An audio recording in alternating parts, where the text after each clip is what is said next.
آج کی شب میں قرآن عظیم کے 5.5 پارے مکمل ہو چکے۔ اللہ عز و جل بقیہ قرآن عظیم کو صحیح تجوید کے ساتھ پڑھنے اور آپ سب کو سننے کی توفیق عطا فرمائے۔ السلام علیکم ورحمۃ اللہ وبرکاتہ۔ دوستو، آج چوتھی تراویح ہو گئی اور چوتھی تراویح کے بعد مفتی سلمان اظہری صاحب نے اس تراویح پڑھنے کے بعد اس کی تفسیر کرتے ہوئے بہت بڑا خلاصہ کیا ہے۔ دوستو، کیا کچھ خلاصہ کیا ہے مفتی سلمان اظہری صاحب نے، آئیے ان کی زبانی سنتے ہیں۔ ویڈیو کو زیادہ سے زیادہ شیئر کریں، لائک کریں، سبسکرائب ضرور کریں۔ چلتے ہیں مفتی سلمان اظہری صاحب کے بیان کی طرف۔ السلام علیکم ورحمۃ اللہ وبرکاتہ۔ آج کی شب میں قرآن عظیم کے 5.5 پارے مکمل ہو چکے۔ اللہ عز و جل بقیہ قرآن عظیم کو صحیح تجوید کے ساتھ پڑھنے اور آپ سب کو سننے کی توفیق عطا فرمائے۔ آج سورہ نساء کی ہم نے تلاوت کی ہے۔ نساء عربی میں عورتوں کو کہتے ہیں، اور آپ اس بات سے اندازہ لگائیں کہ پوری عورتوں کے نام کی ایک سورہ ہے، مردوں کے نام کی سورہ نہیں ہے۔ اور پھر ہم نے اخیر میں سورہ مائدہ بھی تلاوت کی ہے۔ مائدہ دسترخوان کو کہتے ہیں۔ ظاہر سی بات ہے، سوروں کا جو نام ہے وہ اس میں موجود مضمون کے حساب سے ہی آتا ہے۔ الرجال قوامون علی النساء، اللہ تعالیٰ نے مردوں کو عورتوں پر حاکم بنایا۔ حاکم کا مطلب حکومت کرنے والا مراد نہیں، بلکہ کفالت کرنے والا، عورتوں کی نگرانی کرنے والا، یا عورتوں کو اپنی نگرانی میں رکھ کر پرورش کرنے والا۔ مرد کو اللہ نے یہ اتھارٹی دی۔ شریعت کے مطابق مردوں کو اللہ تبارک و تعالیٰ نے ہماری شریعت کے مطابق یہ اتھارٹی دی ہے۔ اب کچھ باتیں یہاں سے لے کر کے کچھ لوگ واویلا مچاتے ہیں کہ اسلام میں مردوں اور عورتوں کو برابر کے حقوق نہیں ہیں، عورتوں کو دیوار کے اندر بند کر دیا جاتا ہے، وہ کام کاج کرنے والی ہے، بس جھاڑو پوچھا کرتی رہ جائے زندگی میں، اور اس کا کوئی کام نہیں ہے۔ ان ظالموں کو کیا پتہ کہ عورتوں کا اسلام میں مقام کیا ہے۔ میں کہتا ہوں، اسلام نے جو عورتوں کا مقام عطا کیا، ایک خاتون جنت سیدہ کائنات فاطمۃ الزہرا کے قدموں کے برابر لاکھوں مرد بھی نہیں ہو پائیں گے۔ ان کا جو مقام ہے، میرے عزیزو، اسلام نے جو حقوق عورتوں کو عطا کیے، میں چیلنج کے ساتھ کہتا ہوں پوری دنیا میں کسی بھی کمیونٹی نے وہ حقوق نہیں دی، وہ حقوق نہیں دیے۔ تمہیں پتا ہے، ایک زمانہ تھا جب عورتوں کو 5 زنجیریں باندھ کر کے بازار میں لایا جاتا تھا۔ یونان جیسی پوش حکومت، اس زمانے میں سپر پاور کہلائی جانے والی یونان کی حکومت، عورتوں کو وہ 5 زنجیریں باندھتے تھے، 2 ہاتھوں میں، ایک گلے میں، 2 پیروں میں، اور 5 زنجیریں باندھ کر کے کبھی بازار لانا ہوتا تو عورت کو ساتھ میں لاتے، اس طرح سے کھلے چھوڑ کر کے نہیں۔ اسلام کی عظمتوں پر قربان جاؤ، اسلام نے ان زنجیروں کو کاٹ دیا اور انہی 5 زنجیروں کو عورت کا زیور بنا دیا۔ آج بھی عورتیں دونوں ہاتھ میں بنگڑیاں پہنتی ہیں، گلے میں نیکلس پہنتی ہیں، دونوں پیروں میں پائل پہنتی ہیں۔ یہ کیوں ہے؟ بعض لوگوں نے فرمایا یہ پرانے ادھی چیزوں کی علامات ہیں، لیکن پہلے زنجیریں تھیں، اب یہ زیور بن گئے۔ یہ اسلام کی دین ہے، اسلام کا دین ہے، اسلام کا صدقہ ہے۔ جو آج اپنے آپ کو ویل ایجوکیٹڈ کہتے ہیں یا ماڈرن کہتے ہیں، اسلام پر کیچڑ اچھالنے سے پہلے اپنے دامن میں اگر دیکھ لیتے، تم نے کتنی عورتوں کو جلا کر خاک کر دیا۔ ستی کی رسم جانتے ہیں؟ ستی کس کو کہتے تھے؟ ہمارے اسی دیش میں یہ رسم پائی جاتی تھی کہ اگر کسی عورت کا شوہر انتقال کر جائے تو عورت کو بھی شوہر کے ساتھ جلا دیا جاتا تھا، ختم، اس کو رہنے کا حق نہیں۔ بعد میں چل کر کے اس رسم کو تھوڑا سا کم کر دیا گیا اور کہا اب جلائیں گے نہیں، لیکن ودوا کو جنگل میں چھوڑائیں گے، اس کو معاشرے میں رہنے کا حق نہیں ہے، اس کو جنگل میں چھوڑائیں گے، آبادی سے باہر رکھیں گے، اس لیے کہ ودوا اگر آئے گی تو یہ اپشگن ہوگا۔ آج بھی ہے یہ ناٹک، آج بھی ہے۔ اگر کوئی بیوہ عورت مجمع میں آ جائے تو اس کو اپشگن سمجھتی ہیں، آج کے بھی کئی معاشرے موجود ہیں۔ لیکن اسلام پر انگلی اٹھانے والے پہلے پڑھو اسلام کو، میرے آقا صلی اللہ تعالیٰ علیہ وسلم نے 10 شادیاں فرمائی، جس میں سے 9 عورتیں ایسی ہیں جو سب کے سب بیوہ تھی۔ بیوہ کو میرے آقا صلی اللہ تعالیٰ علیہ وسلم نے نکاح کے ذریعے سے اپنا کر کے دنیا کو یہ بتایا کہ بیوہ اپشگن نہیں ہوتی، بلکہ اگر تم نے اس کو اپنا لیا تو اس کی بدولت اللہ تمہاری دعائیں قبول کرتا۔ بیوہ کو اس طرح سے نکال کر کے باہر کر دینا، یہ سب مجھے حیرت ہوتی ہے۔ آج وہ لوگ ہمیں عورتوں کے حقوق سکھانے آئے ہیں جو کتنی تو عورتوں کو جلا دیے، کئی عورتوں کو بے یار و مددگار چھوڑ دیا، زندگی پر ان کے لیے شادی کرنا حرام کر دیا۔ ایک بار شوہر مر گیا تو دوسری بار شادی نہیں کرنا۔ وہ لوگ ہمیں عورتوں کے حقوق سکھا رہے ہیں۔ عورتوں کے حقوق الحمدللہ میرے مصطفیٰ نے بتائے ہیں۔ ہاں، کل بھی میں نے بتایا تھا، اگر گھر میں بیٹی پیدا ہو تو رسول پاک صلی اللہ علیہ وسلم نے اسے جنت کی بشارت عطا کی۔ اور پھر اتنا ہی نہیں، اسی خاتون کو ہی تو دیکھیں، اللہ کے حبیب صلی اللہ علیہ وسلم نے بڑی ہو گئی، اگر اس کے بچے ہو گئے تو بچوں کو کہا گیا تیری ماں کے قدموں کے نیچے تیری جنت ہے۔ الجنت تحت اقدام الامہات، ماؤں کے قدموں کے نیچے جنت بنا دیا۔ کون ہے اس قدر بلند مقام عورتوں کو؟ کس نے دیا؟ اسلام نے دیا۔ عورتوں کے حقوق کے سلسلے میں جو واویلا مچاتے ہیں، ایکویلٹی نہیں ہے اسلام میں، برابری نہیں ہے۔ برابری کا مطلب وہ لوگ یہ سمجھتے ہیں کہ عورت کو کھلے عام آزاد چھوڑ دینا چاہیے، اس پر کوئی پابندی نہیں ہونی چاہیے۔ باہر نکال کر کے لاؤ، کپڑے اتار کر کے لاؤ، اس کے چھوٹے کپڑوں پر کچھ بھی بات مت کرو۔ اس کو وہ ایکویلٹی کہتے ہیں، یہ برابری ہے۔ مرد جب باہر گھوم سکتا ہے تو عورت کیوں نہیں گھوم سکتی؟ ان کا مطلب یہ ہے کہ مرد اگر ایک سے زیادہ عورت سے شادی کر سکتا ہے تو عورت کیوں نہیں کر سکتی؟ یہ بھونڈے اعتراضات ان کے لیے، یہ بے سر و پیر کے اعتراضات، سوالات ہوتے ہیں۔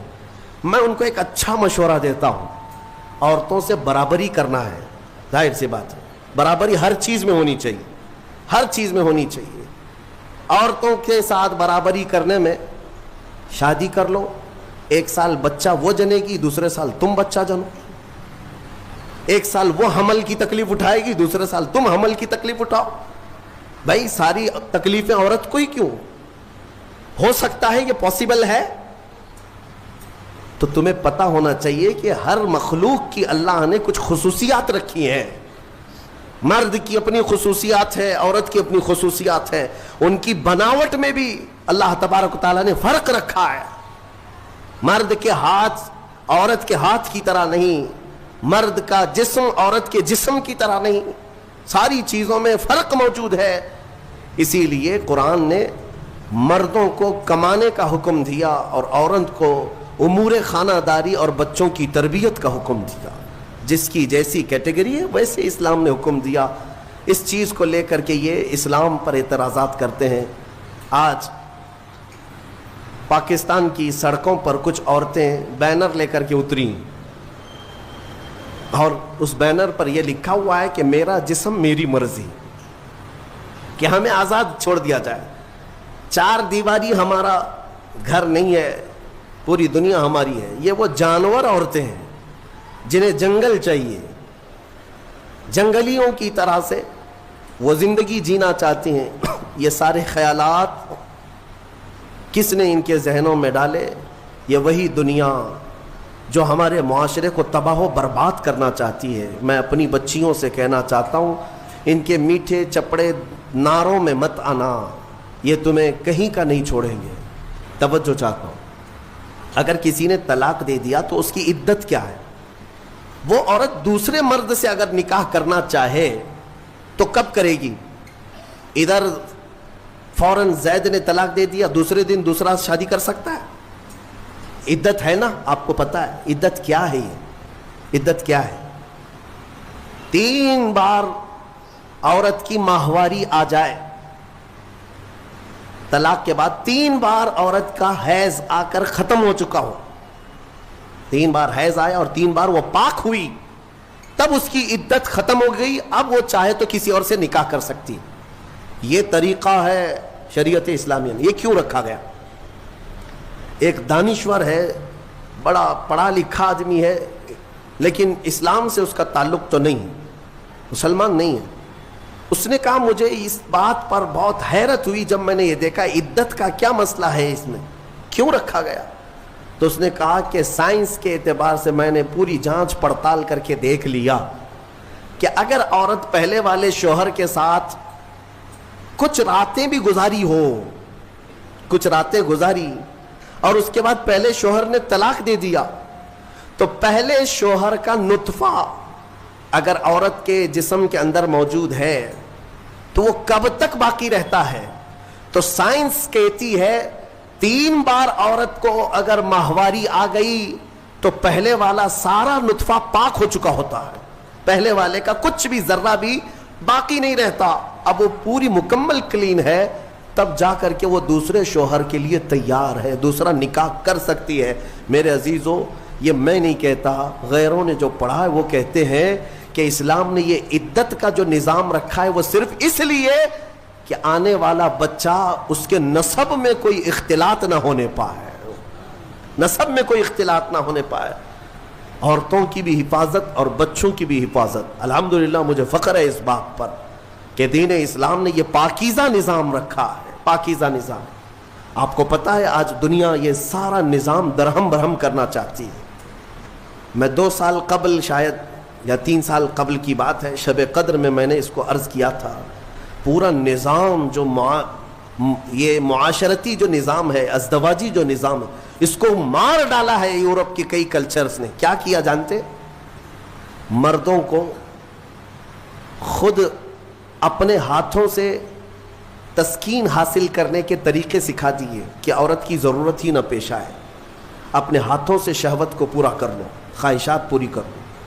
اس کے لیے انہوں نے کھلونے بنائے، آلے بنائے، ساری چیزیں بنائی تاکہ شادی کا نظام ہی نہ رہے۔ عورتوں کو بھی اسی طرح سے تباہ و برباد کر دیا کہ عورتیں بھی اس نظام میں نہ آئیں، وہ اپنی جسمانی خواہش پوری کرنے کے لیے پلاسٹک کا بھی سہارا لے لیں، کسی بھی دوسری چیزوں کا سہارا لے لیں۔ میں نے جب یہ پڑھا کہ باہر کئی جگہ پر مارکیٹ میں باضابطہ سلیکون کی پوری عورتیں ملتی ہیں، پورا کا پورا مرد ملتا ہے، سلیکون ایک ربر ٹائپ کا، اس کا پورا خوبصورت مرد بھی بنایا جاتا ہے، خوبصورت عورت بھی بنائی جاتی ہے، تاکہ جسے اپنی جسمانی خواہش پوری کرنا ہو تو ان کھلونوں کے ساتھ پورا کر لے اور اپنے آپ کو تباہ و برباد کر لے۔ ہوگا کیا اس سے؟ یہ نظام ختم کرنا ہے ان کو کہ ازدواجی نظام ہی نہ رہے، نہ بچے ہوں، نہ صالح معاشرہ ہو، نظام ختم کریں۔ بہت لوگ اس میں تباہ و برباد ہو چکے، یہ سلیکون کی گڑیا اور گڈے بنائے گئے، ان کی زندگیوں میں داخل کیے گئے۔ یہ ہٹ گیا تو پھر ان لوگوں نے کئی ملکوں میں LGBT کمیونٹی کو متعارف کرایا۔ یہ کیا ہے؟ LGBT کمیونٹی ایک معاشرہ ہے، یہ پوری دنیا میں کام کر رہے ہیں، 50 لاکھ سے زیادہ کے ممبر ان کے ہندوستان میں، ہر کنٹری میں ان کو سہولیات دی جا رہی ہیں۔ یہ کون لوگ ہیں؟ یہ وہ لوگ ہیں کہ مرد مرد سے اور عورت عورت سے اپنی خواہشات پوری کرے۔ ہومو سیکسولیٹی، گےازم، لیزبین، ٹرانسجینڈر، یہ ایک پوری کمیونٹی بنی ہے کہ شادی کا نظام ہی نہ رہے، مرد مردوں سے اپنی خواہشات پوری کر لے، عورت عورتوں سے اپنی خواہشات پوری کر لے۔ یہ قوم لوط کی بلا، جس کے متعلق قرآن نے کہا اس گناہ میں جو مبتلا ہیں وہ دردناک عذاب میں گرفتار ہوں گے۔ 3 جگہ ان کا ذکر آیا ہے۔ حضرت لوط علیہ السلام کی قوم اس گناہ میں مبتلا تھی۔ اللہ تعالیٰ نے فرمایا ان کی زمین کو اٹھا کر اللہ نے پلٹ دیا، لیکن اس سے پہلے کیا کیا؟ وَأَمْطَرْنَا عَلَيْهِمْ حِجَارَةً مِّن سِجِّيلٍ، نوکیلے پتھروں کی بارش کی گئی تھی ان پر، ان کے جیسی سروں پر وہ پتھر پڑتے تھے تو بھیجا نکل جاتا تھا، قوم لوط۔ اور اس کے بعد زمین کو اٹھا کر فَجَعَلْنَا عَالِيَهَا سَافِلَهَا، اللہ فرماتا ہے بلند کیا گیا اور پھر گرا دیا گیا۔ قوم لوط پر جو عذاب آیا اس کو قوم سدوم بھی کہتے ہیں۔ جارڈن میں کبھی آپ کو جانا ہو تو یہ وہی علاقہ ہے جہاں حضرت لوط علیہ السلام کا قیام تھا. میں نے خود سفر کیا, تقریباً 150 سے 200 کلومیٹر تک گاڑی چلتی رہے تو صرف اور صرف کالے کالے پتھر ہی ہیں, عجیب قسم کے پتھر ہیں, دیکھو تو ڈر لگے. آج بھی نہ کوئی آبادی ہے, نہ کوئی گھر ہے, نہ کوئی درخت ہے, کچھ نہیں, بہت دور تک صرف کالے کالے پتھر پڑے ہوئے ہیں. وہ کس زمانے کے پتھر اور کس پہ برسے ہوئے پتھر یہ تو میں یقین کے ساتھ نہیں کہتا, لیکن علاقہ وہی ہے جو قوم لوط پر عذاب آیا تھا. میرے عزیزوں, میرے کہنے کا خلاصہ یہ ہے کہ یہ دنیا اس اسلامی خصوصیات کو مار ڈالنا چاہتی ہے, ختم کرنا چاہتی ہے کہ سالے معاشرہ نہ رہے. ایک بات یاد رکھنا, بڑے بزرگوں نے لکھا ہے کہ جو حلال طریقے سے بچہ آتا ہے نا, وہ بزرگوں کا ادب بھی جانتا ہے, حلال و حرام کی تمیز بھی جانتا ہے, اس کی زبان بھی پاک ہوتی ہے اور اخلاق بھی اچھے ہوتے ہیں. اور جو حرام طریقے سے دنیا میں آیا ہے تو پھر اس کے اندر اس کے کیریکٹر بہت خراب بھی ہو جاتے ہیں. شیطانی چکر کا وہ ایک پورا کا پورا وہ نظر آتا ہے, پیکر نظر آتا ہے. بہرحال عورتوں کے متعلق مجھے بات یہ عرض کرنی تھی کہ اللہ تبارک و تعالیٰ نے ان کے پورے حقوق یہاں پر شریعت میں ہمیں عطا کیے ہیں. بعض لوگ ایک سوال یہ کرتے ہیں کہ جب وراثت بانٹتے ہیں تو مرد کو 2 حصے, عورت کو 1 حصہ کیوں؟ آپ نے سنا ہوگا نا, اس دنیا کو یہی بات شوشہ مل گیا, کہا کہ لڑکی کو آدھا کیوں, لڑکی کو آدھا کیوں, لڑکے کے برابر کیوں نہیں دیا جاتا؟ انہیں پتہ نہیں اسلام نے ان خواتین کو اور بھی کہاں کہاں حصے رکھے ہیں. یہ لڑکی کا باپ کی طرف سے ملنے والا آدھا حصہ ہے, یہ اپنے بھائی کے برابر نہیں, آدھا. لیکن جہاں یہ نکاح کر کے جاتی ہے اس کے شوہر سے بھی اس کو وراثت دی گئی ہے. عورت کو اس کے شوہر کے گھر سے بھی وراثت ہے, باپ کے گھر سے بھی وراثت ہے. یہ دنیا کہتی ہے کہ ہم نے عورتوں کے حقوق مارے ہیں. تم وراثت کے احکام پڑھے کہاں ہو, معلوم کہاں ہے؟ عورتوں کو مکمل پورے تحفظات کے ساتھ شریعت نے حقوق عطا کیے. بہرحال اللہ تبارک و تعالی ہمیں سمجھ عطا فرما ہے. یہ سورہ نساء کے متعلق جو باتیں تھی وہ عرض کیا. ایک بات میں آپ کو بتا دوں, قرآن پاک نے فرمایا وَإِنْ خِفْتُمْ شِقَاقَ بَيْنِهِمَا.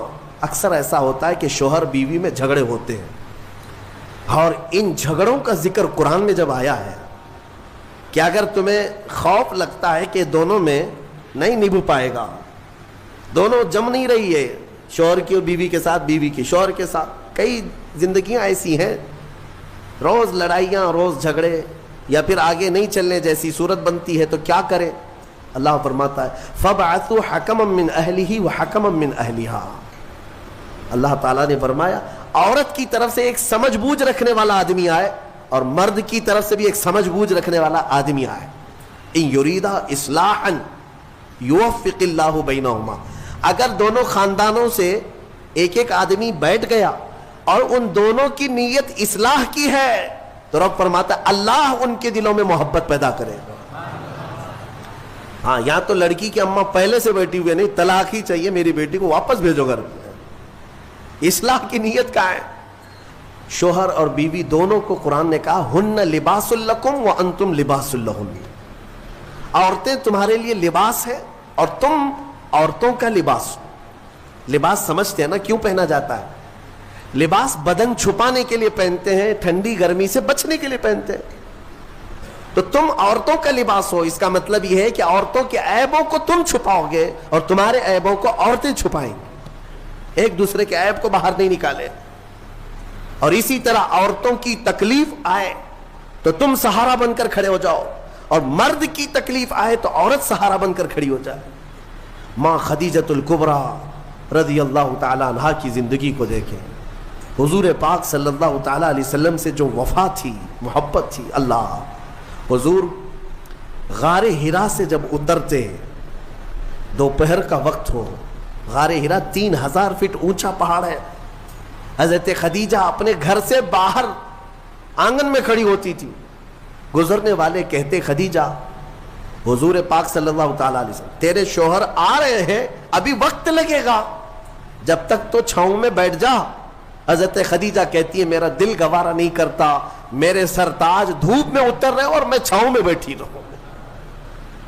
جتنی دیر میرے رفیق حیات صلی اللہ علیہ وسلم دھوپ میں اتر رہے ہوں اتنی دیر میں بھی تو دھوپ میں کھڑی رہوں. حصے داری اس کو کہتے ہیں, پارٹنرشپ یہ ہوتی ہے, شریک حیات اس کو کہتے ہیں, لائف پارٹنر یہ ہے. حضرت خدیجہ کا جب انتقال ہوا میرے آقا کو اتنا غم ہوا, اتنا غم, پورے سال کا نام رسول پاک نے عام الحزن رکھا. یہ غم کا سال ہے جس سال ام المومنین کا انتقال ہوا.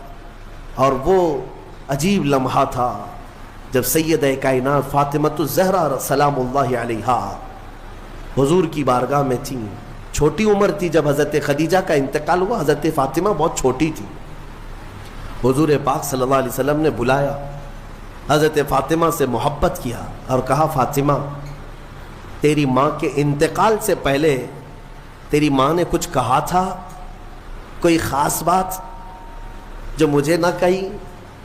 حضرت فاطمہ کہتی ہاں ابا جان, اماں نے انتقال سے ایک دن پہلے مجھ سے کہا تھا فاطمہ اگر میں مر جاؤں, اگر میرا انتقال ہو جائے تو میرے کفن کے ساتھ تو اپنے بابا جان کا جبہ بھی رکھ دینا,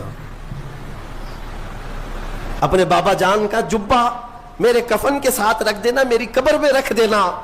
حضرت فاطمہ روتے ہوئے کہتی ہیں یا رسول اللہ اماں کی ایک خواہش تھی.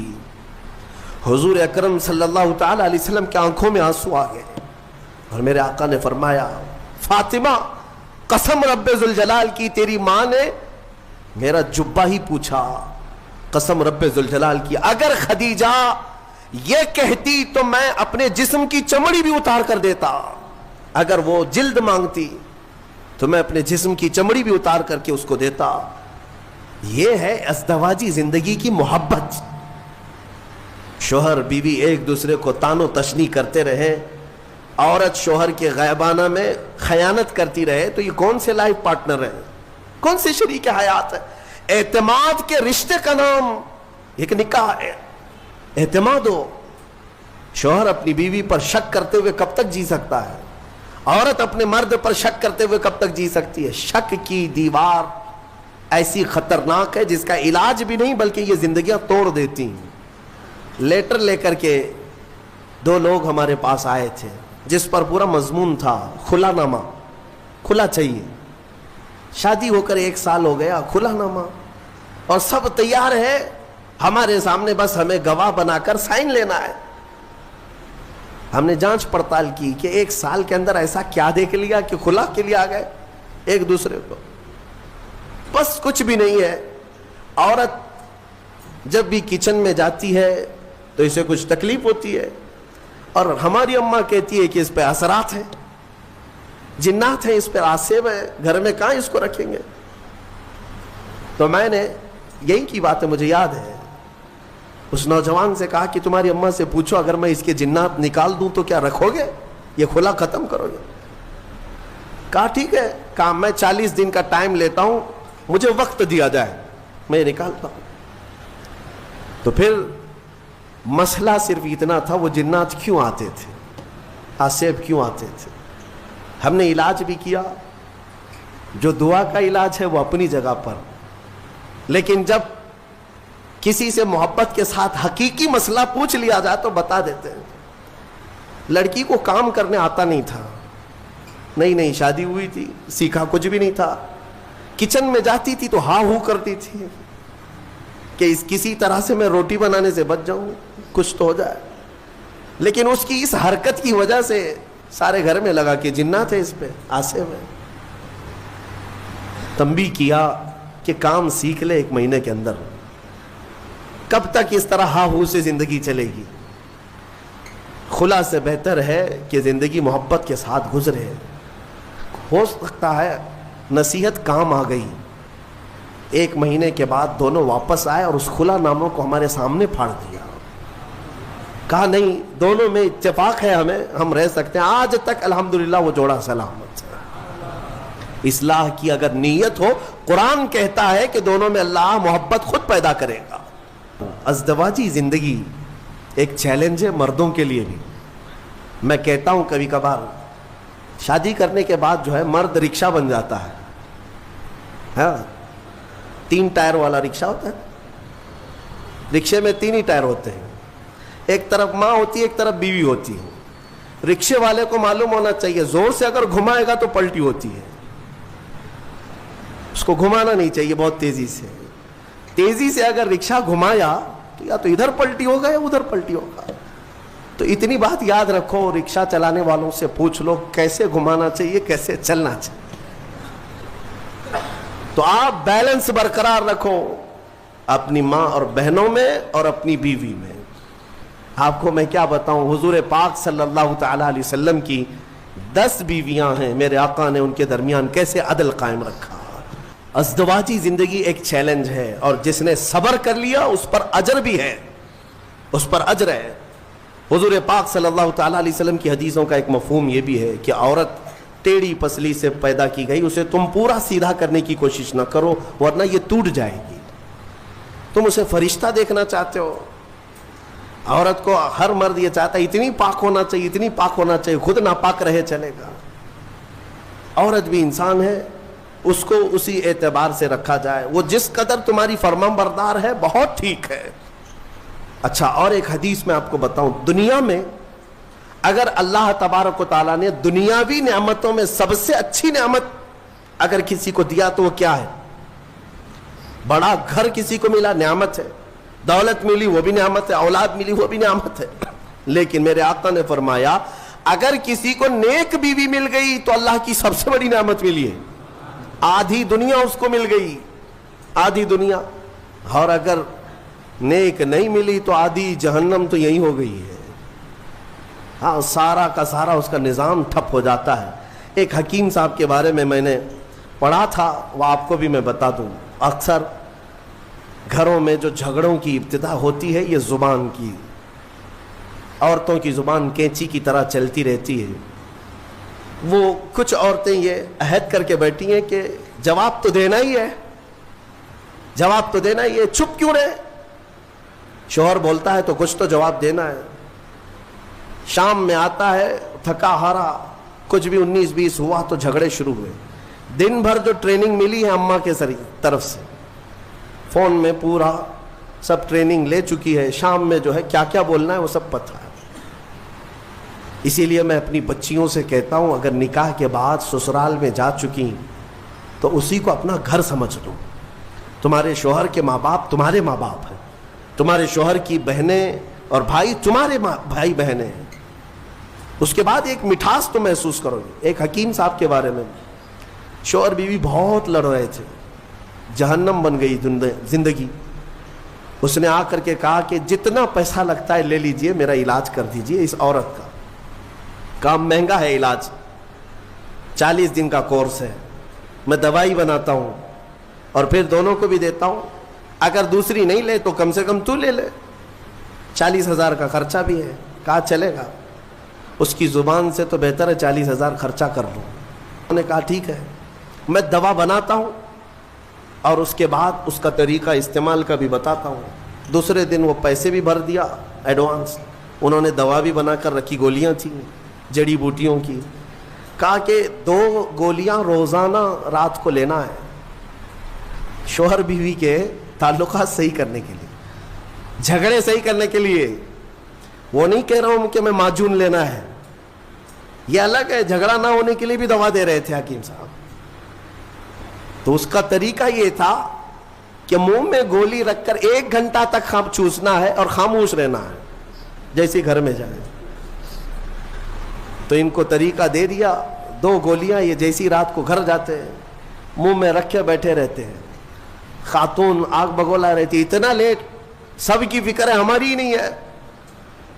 دوستوں کے ساتھ فلاں کے ساتھ اتنا ٹائم کیے, کہاں گئے, کچھ بھی جواب نہیں, گولی منہ میں ہے. جواب دیتا تو جواب کا جواب آتا, پھر جواب کا جواب ادھر سے ہوتا. اب مجبور تھا بیچارہ, گولی تھی, اس کو جتنا چلانا تھا چلائی. کہا کہ ٹھیک ہے میں بھی دیکھ رہا ہوں مجھے اس طرح سے نگلیکٹ کر رہا ہوں, میں کوئی انسان نہیں ہوں, میرے سے بات بھی نہیں کر رہا ہو. 2 گھنٹے کے بعد تو وہ تو ویسی ہی شانت ہو چکی تھی, گولی بھی پگھل چکی تھی. لیکن جب شانت ہو گئے تو رات اچھے سے گزر گئی. دوسرے دن پھر رات کو آئے, پھر منہ میں گولی تھی. آج پھر وہ چلانے لگی, لیکن عورت کو شک ہونے لگا کہ اچانک یہ سدھر کیسے گیا. دونوں رات کو جھگڑا کرتے ہی تھے, لیکن کل سے دیکھ رہی ہوں جواب بھی نہیں دے رہا, کچھ بھی بول رہی ہوں جواب نہیں دے رہا. تو خاموش رہی, تھوڑا ہی آج چلائی, اور اس کے بعد اس کو ڈر لگنے لگا کہ کہیں طبیعت خراب ہو گئی ہو. تیسرے دن پھر گولی رکھ کر کے آئے. عورت نے آج چلایا تو اسے سیریس لگنے لگا کہ آج بھی جواب نہیں دے رہا, اس کا مطلب طبیعت خراب ہے.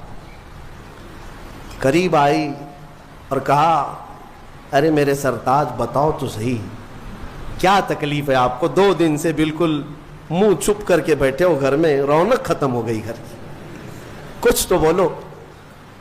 کہا نہ, گولی ہے منہ میں. کافی دیر تک 1 گھنٹہ 2 گھنٹہ, تو تیسرے دن جو ہے جب بات ہی نہیں کیا, خاموش, تو عورت کی طبیعت بے قرار ہو گئی سیدھے. دیکھیں میں آپ کو بتاتا ہوں یہ جھگڑے ہوتے ہیں لیکن محبت اندر رہتی ہے. مصلی بچھا کر کے اللہ کی بارگاہ میں دعا کرنے لگی کہ مولا میرے شوہر کو صحیح کر دے, اگر اس کی طبیعت خراب ہے تو شفا دے دے. وہ دعا کرتی رہی. میاں کو ہوا کچھ نہیں تھا, گولی تھی, اور سو گئے. چوتھے دن وہ پیر پکڑ کر بیٹھی, بتاؤ تو صحیح پیر دباؤں کہ سر دباؤں, کیا خدمت کروں, کیا کھانا پسند کرو گے, میٹھا لوگے, فلاں کیا بناؤں تمہارے لیے. شوہر کو لگا حکیم صاحب کی دوائی تو بہت کام کی ہے, بہت کام کی ہے. 3 دن کے اندر مزاج بدل دیا. گولی میں کھا رہا ہوں, اثر بھی بیگم کو ہو رہا. پھر اس کے بعد حکیم صاحب کے پاس پیسے پورے لے کر کے گئے. کہا کہ 3 دن میں ہی گولیاں بہت اثر دکھائی ہیں, 40 دن کے کورس میں پتہ نہیں اور کیا ہونا ہے, آپ پورے پیسے لے لیں, آپ کا بڑا احسان ہے. گھر شانت ہو گیا. میری بیوی میری محبت میں پاگل ہے, جو میری مرضی ہے وہ کرنے کو تیار ہے. حکیم صاحب سے پوچھا کہ اتنا لاجواب علاج آپ کے پاس آیا کیسے, کون سی جڑی بوٹیاں ہیں, کون سے پہاڑ سے لے آئے ہو؟ حکیم صاحب نے کہا بیوقوف, کچھ نہیں, میدے کے آٹے کی گولیاں ہیں, کچھ بھی نہیں ہے اس کے اندر. میدے کے آٹے کی گولیاں بنا کر, بات صرف مجھے اتنی علاج کرنا تھا کہ دونوں میں سے کسی ایک کا منہ چھپ ہو جائے, علاج ویسے ہی ہو جائے گا. ان حکیموں نے حکمت کے ذریعے سے جو علاج کیا, یہ لطیفہ نہیں ہے, یہ اکثر زندگیوں کی حقیقت ہے. میں تمہیں ہنسانے کے لیے کوئی لطیفہ نہیں بولنا چاہتا, بلکہ زندگیوں میں داخل ہو کر کے دیکھو کہ یہ ابتدا صرف جواب در جواب سے ہوتی ہے اور طلاق تک پہنچتی ہے. کتنوں کو جا کر ہم نے کورٹ میں دیکھا ہے, ایک طرف شوہر ایک طرف بیوی ہے, ایسے لوگوں کے سامنے سر جھکائے کھڑے ہیں انصاف کے لیے. یہ زندگیاں کیوں اس طرح سے ناکارہ ہو گئیں؟ اس کی وجہ یہی ہے کہ انا آ گئی, غرور ہے, تکبر ہے. قرآن کے اس فرمان پر عمل کرو. اللہ تعالیٰ نے فرمایا اگر اصلاح کا ارادہ ہے دونوں کا تو اللہ دونوں کے دلوں میں خود محبت پیدا فرمائے گا. یوفق اللہ بینہما, اللہ فرماتا اللہ ان دونوں کے دلوں میں محبت خود پیدا کرے گا. اللہ کریم جوڑوں کو سلامت رکھے. تفسیر جو اصل بات عرض کرنی تھی وہ رہ گئی, اتنی بات عرض کر دوں. مصطفیٰ کریم صلی اللہ تعالیٰ علیہ وسلم کے متعلق قرآن کی یہ آیت آئی ہے, فلا وربک لا یؤمنون حتی یحکموک فیما شجر بینہم. اے رسول قسم تمہارے رب کی, وہ شخص مومن ہو ہی نہیں سکتا جو اپنے جھگڑوں میں آپ کو فیصل نہ سمجھے. حضور کو اگر کوئی فیصل نہیں مانتا, حضور کو اگر کوئی حکم نہیں مانتا, تو قرآن کہہ رہا وہ شخص مومن ہی نہیں ہے, مومن ہی نہیں ہے.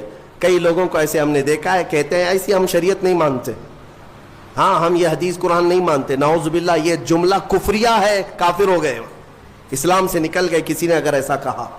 بلکہ یہ کہو چاہے دنیا ادھر کی ادھر ہو جائے, ہم مانیں گے تو میرے رسول کا فیصلہ مانیں گے. ہم منافقین کے متعلق یہ کہا گیا ہے کہ وہ رسول کا فیصلہ نہیں مانتے, اپنی طبیعت کا مانتے ہیں. اللہ تعالیٰ انہیں ہدایت عطا فرمائے. آج ایک یادگار ہمارے لیے سال کا ایک دن ہے کہ 3 رمضان المبارک کو خاتون جنت سیدہ کائنات سیدہ فاطمۃ الزہرا سلام اللہ علیہا کا یوم وصال ہے۔ وہ دختر رسول، نور نظر رسول، مصطفیٰ کریم صلی اللہ تعالیٰ علیہ وسلم کے دربار کی وہ لاڈلی بیٹی، جن کے متعلق بزرگوں نے لکھا ہے کہ اگر کسی کو کبھی کوئی دعا قبول نہ ہوتی نظر آئے تو سیدہ فاطمۃ الزہرا کا وسیلہ لے کر دعا کرے، مولا دعا قبول کرے گا۔ ہاں، اس خاتون جنت کا آج یوم ہے، ان کا دن ہے، فاتحہ خوانی کا بھی اہتمام ہے، اور ہم آج کی اس تفسیر کے بعد اس خاتون جنت کی بارگاہ میں خراج عقیدت پیش کرتے ہوئے ان کے وسیلے سے اللہ کی بارگاہ میں دعا بھی کرتے ہیں، مولا اس سیدہ کائنات کے صدقے و توسل ہم سب کو عزتوں سے اور رحمتوں سے نوازے۔ اور کتنی اہم بات ہے، کتنی فضیلت کی بات ہے کہ آج ہم نے سورہ نساء تلاوت کی ہے، سورہ نساء عورتوں کے نام سے، اور سیدہ فاطمہ کو سیدۃ نساء العالمین کہا میرے آقا نے، کہ ساری دنیا کی عورتوں کی سردار کا نام فاطمہ ہے، صرف دنیا ہی نہیں، جنتی خواتین کی سردار کا بھی۔ ایک روایت میں یہ ملتا ہے قیامت کے دن ایک فرشتہ اعلان کرے گا، یا اہل محشر غضوا ابصارکم فإن فاطمة بنت محمد تمر إلى الجنہ۔ فرشتے کی طرف سے اعلان آئے گا، اے محشر میں کھڑے ہوئے لوگوں اپنی آنکھیں نیچی کر لو، اس لیے کہ محمد الرسول اللہ صلی اللہ علیہ وسلم کی بیٹی سیدہ فاطمہ جنت کی طرف جا رہی ہے۔ جب وہ جنت کی طرف جا رہی ہوں گی 70,000 عورتوں کے جھرمٹ میں، 70,000 خواتین کے جھرمٹ میں، اس وقت بھی یہ اعلان ہوگا کہ اپنی آنکھیں نیچی کر لو۔ تو آپ اندازہ کریں ان کا مقام و مرتبہ کیا ہے۔ قیامت کے دن ان کا مقام اعلان کے ساتھ بتایا جائے گا۔ مولا کریم کہنے سننے سے زیادہ عمل کی توفیق عطا فرمائے اور ہماری عورتوں کو کنیزان فاطمہ میں شامل فرمائے۔ دوستو، آپ نے سنا چوتھی تراویح کے بعد مفتی سلمان اظہری صاحب نے قرآن کی تفسیر کرتے ہوئے جو خلاصے کیے آپ نے بخوبی سنے ہوں گے۔ دوستو، بہت شاندار، بہت اچھے انداز کے اندر سمجھا رہے تھے مفتی سلمان اظہری صاحب۔ دوستو، اس ویڈیو کے تعلق سے آپ کی کیا رائے ہے کمنٹ باکس میں ضرور لکھیے، ویڈیو کو زیادہ سے زیادہ شیئر کریں، لائک کریں، سبسکرائب ضرور کریں۔ ملتے ہیں نیکسٹ ویڈیو میں، تب تک کے لیے السلام علیکم۔